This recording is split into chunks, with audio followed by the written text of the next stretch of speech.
Banyak orang yang berhenti manifestasi di tengah jalan bukan karena kurang niat, melainkan karena mereka merasa tidak bisa membayangkan. Mereka duduk diam, memejamkan mata, mencoba menciptakan gambaran dalam kepala, namun yang muncul hanya kekosongan atau gangguan pikiran. Lalu mereka menarik kesimpulan yang menyakitkan, berarti aku tidak cocok untuk manifestasi. Padahal, manifestasi bukan hanya soal melihat sesuatu di dalam kepala, ia lebih dalam dari itu. Visualisasi hanyalah satu jendela kecil menuju dunia kemungkinan. Jika jendela itu buram atau tertutup, bukan berarti rumahnya tidak bisa dimasuki. Ada banyak pintu lain, salah satunya, dan mungkin yang paling kuat, adalah perasaan. Perasaan adalah bahasa yang dimengerti oleh alam semesta. Ia tidak butuh bentuk yang jelas, tidak butuh gambar mental. Ia hanya butuh ketulusan energi. Dan waktu terbaik untuk mengirimkan bahasa ini adalah sebelum tidur, ketika tubuh pasrah dan pikiran sadar mulai mengendur. Pada saat itulah, apa yang kita tanamkan akan langsung menyusup ke tanah paling subur, alam bawah sadar. Lebih dari itu, kita punya indera lain yang jarang digunakan dalam proses manifestasi. Coba bayangkan, bagaimana jika kamu tidak bisa melihat tapi bisa merasakan kehangatan selimut dari tempat tidur impianmu? Bagaimana jika kamu bisa mendengar suara langkah pasanganmu yang kamu rindukan? Atau menyentuh gagang pintu rumah yang belum kamu miliki, tapi kamu sudah tahu teksturnya? Disitulah kekuatan indera selain penglihatan mengambil alih. Indera peraba, pendengaran, bahkan kesadaran spasial kita bisa menciptakan realitas dengan cara yang lebih mendalam. Visualisasi hanyalah salah satu cara menghidupkan mimpi. Tapi bila ia tidak bekerja untukmu, bukan berarti mimpimu tertutup. Mungkin jalanmu bukan dengan melihat, tapi dengan merasakan, dengan mengindera, dengan menjadi. Realitas tidak hanya datang pada mereka yang bisa melihat gambar jelas di kepala. Ia datang pada mereka yang bisa memancarkan getaran yang tepat dari hati yang percaya. Jadi jika kamu tak bisa membayangkan sesuatu secara visual, jangan patah semangat. Kamu tidak kekurangan apapun. Kamu hanya dipanggil untuk menggunakan bahasa lain, bahasa rasa, bahasa tubuh, bahasa diam yang penuh makna. Dan seringkali, bahasa inilah yang paling murni.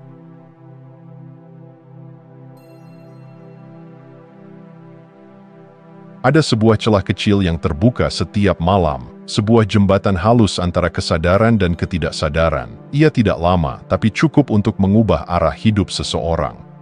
Celah itu adalah momen sebelum tidur, saat tubuh melepas ketegangan dan pikiran mulai terlepas dari dunia luar.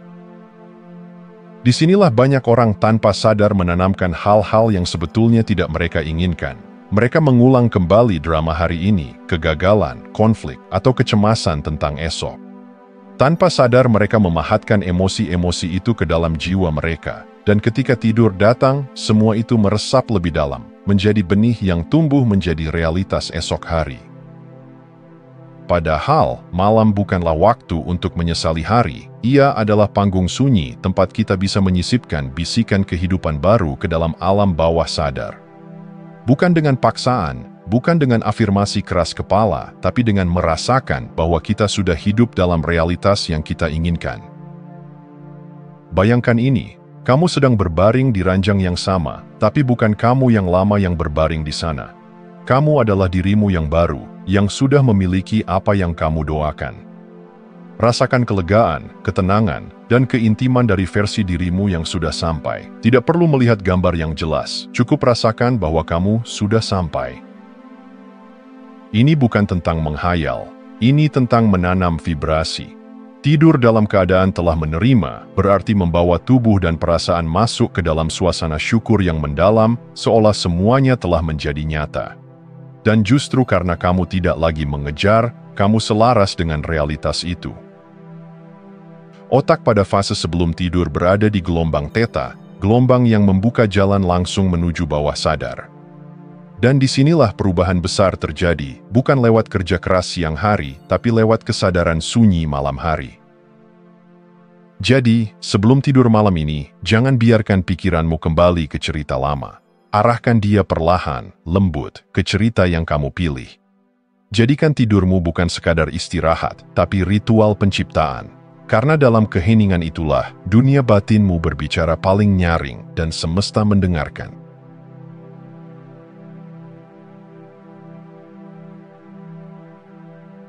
Tidak semua orang diberi kemampuan membayangkan secara visual, tapi setiap orang memiliki tubuh. Dan tubuh, meski sering diabaikan dalam dunia manifestasi, menyimpan kunci menuju perubahan yang nyata. Saat visualisasi gagal, tubuh bisa menjadi jalan masuk. Coba bayangkan, kamu ingin memiliki rumah baru, pekerjaan impian, atau hubungan yang penuh cinta.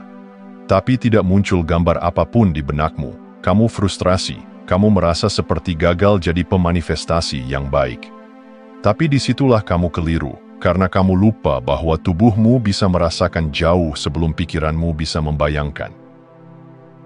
Tubuh bisa merasakan getaran dari masa depan, ketika kamu berbaring di tempat tidur dan mengizinkan dirimu merasa seolah kamu berada di ruangan yang berbeda, dengan suasana yang baru, bau yang berbeda, posisi dinding yang tak biasa, kamu sedang mengaktifkan portal vibrasi. Mungkin kamu belum melihat rumah itu, tapi kamu bisa merasakan kelembutan permukaan sofanya atau ketenangan yang mengisi udara di sana. Ini bukan fantasi, ini adalah vibrasi yang bekerja. Indera sentuhan dan kesadaran ruang bisa menciptakan realitas yang lebih dalam dari sekadar gambar. Sebab tubuh tidak butuh bukti visual untuk percaya, ia hanya butuh pengalaman dalam yang konsisten. Dan semakin sering kamu membiarkan tubuhmu mengenali rasa dari versi hidup yang kamu inginkan, semakin mudah hidupmu menyesuaikan diri dengannya. Tubuh juga punya kecerdasan yang sering lebih dalam dari pikiran. Ia bisa merasakan kehadiran orang yang dicintai meski mereka belum ada secara fisik. Ia bisa menciptakan pengalaman emosional dari tempat yang belum ada dalam peta dunia. Tubuh tidak perlu tahu bagaimana caranya. Ia hanya tahu bagaimana rasanya. Dan disitulah keajaiban muncul. Saat kamu membiarkan dirimu mengindera realitas baru seolah itu sudah nyata, kamu sedang mengirimkan sinyal yang sangat kuat ke alam semesta. Aku siap. Dan semesta, seperti cermin besar, mulai memantulkan kembali bayangan baru itu kepadamu. Jadi bila visualisasi terasa seperti beban, berhentilah mencoba melihat, mulailah merasakan, biarkan tubuhmu menjadi alat utama penciptaan. Rasakan udara di tempat yang belum kamu kunjungi, rasakan pelukan dari seseorang yang belum hadir, rasakan ketenangan dari kehidupan yang belum terjadi, karena tubuhmu, diam-diam, tahu jalan pulang ke takdir terbaikmu.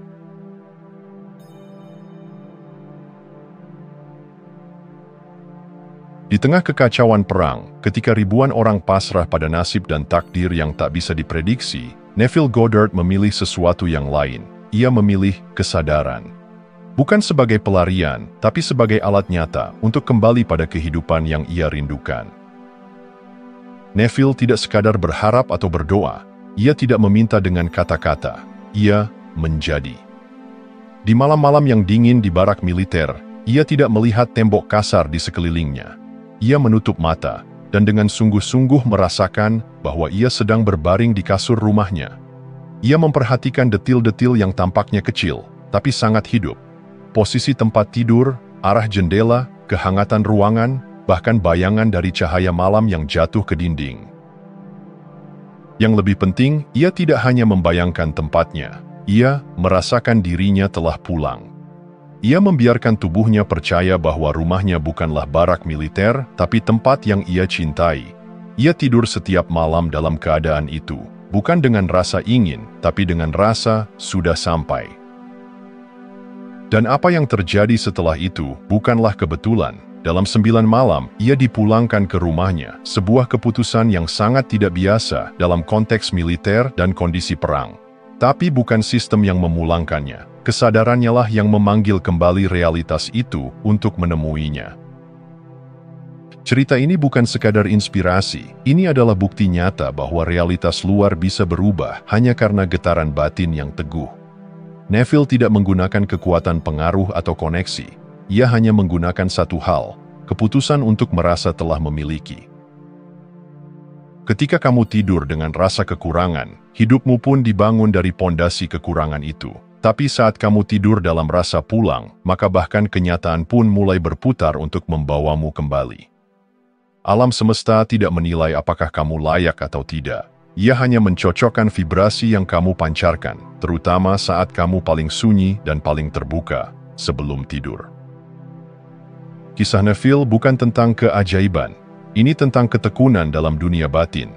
Tentang konsistensi menciptakan kenyataan, bukan lewat kekuatan fisik, tapi lewat keteguhan batin yang tidak goyah. Jika seorang manusia bisa pulang dari perang hanya dengan kekuatan rasa, maka bayangkan apa yang bisa kamu kembalikan ke hidupmu hanya dengan keberanian untuk merasakan bahwa itu telah terjadi.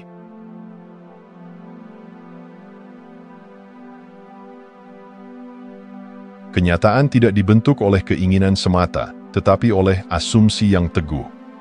Apa yang kita anggap benar tentang diri kita, bukan sesekali, tapi terus-menerus, menjadi cetak biru bagi realitas yang terbentuk di luar sana.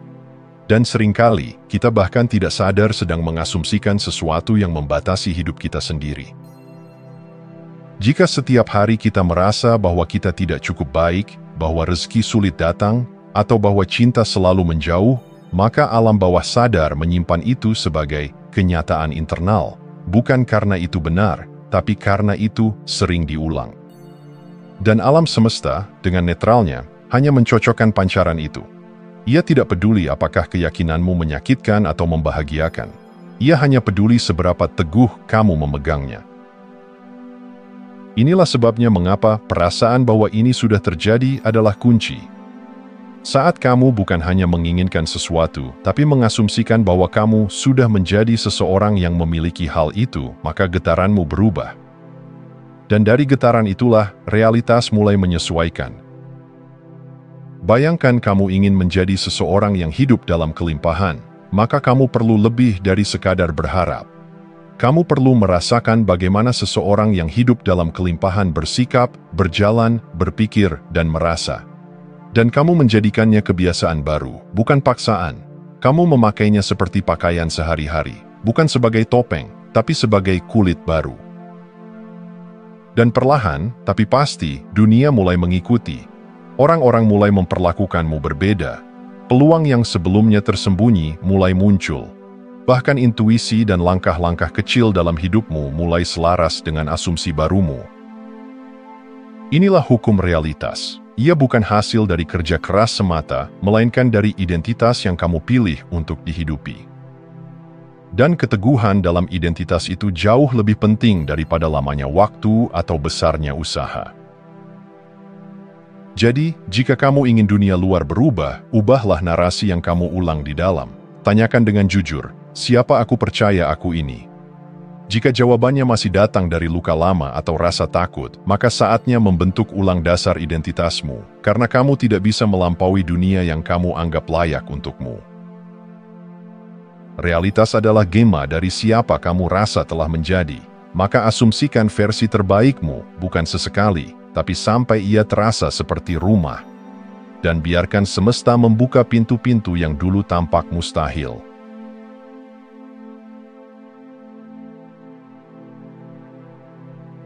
Tidur adalah anugerah yang datang tanpa diminta, setiap malam, tanpa kecuali. Ia tak pernah absen, bahkan di hari-hari terburukmu. Namun, begitu banyak orang melewatinya begitu saja, seolah hanya tempat berlabuh tubuh yang lelah, tanpa menyadari bahwa di dalamnya tersembunyi kekuatan penciptaan yang paling murni. Kita terbiasa mengandalkan siang hari untuk menciptakan perubahan. Kita berjuang, berpikir keras, memaksa keadaan. Tapi seringkali, realitas tidak berubah karena kita belum menggeser vibrasi sebelum tidur. Justru di saat pikiran mulai melemah dan tubuh menyerah, kesadaran bawah sadar membuka gerbangnya. Dan disitulah segala sesuatu menjadi mungkin.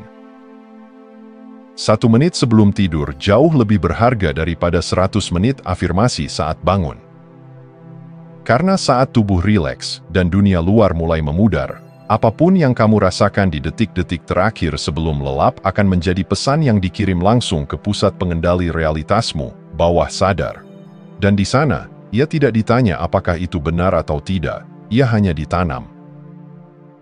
Bayangkan jika setiap malam sebelum tidur kamu tidak lagi mengulang kekhawatiran atau percakapan yang menyakitkan, melainkan masuk ke dalam suasana hati seseorang yang telah menerima.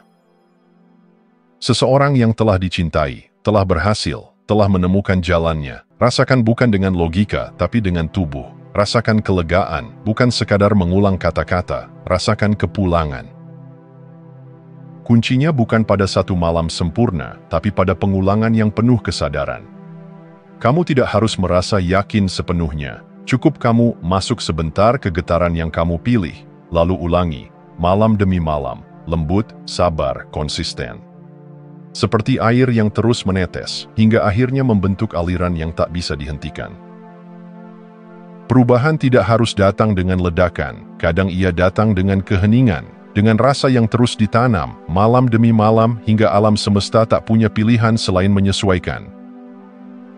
Dan bagian terindahnya, kamu sudah tidur setiap malam. Kamu tidak perlu alat khusus, waktu tambahan, atau ritual rumit. Kamu hanya perlu keberanian untuk merasakan kehidupan yang kamu inginkan, sedikit demi sedikit, sebelum kamu tertidur. Karena setiap malam adalah panggung sunyi tempat realitas dibentuk. Jangan sia-siakan, gunakanlah.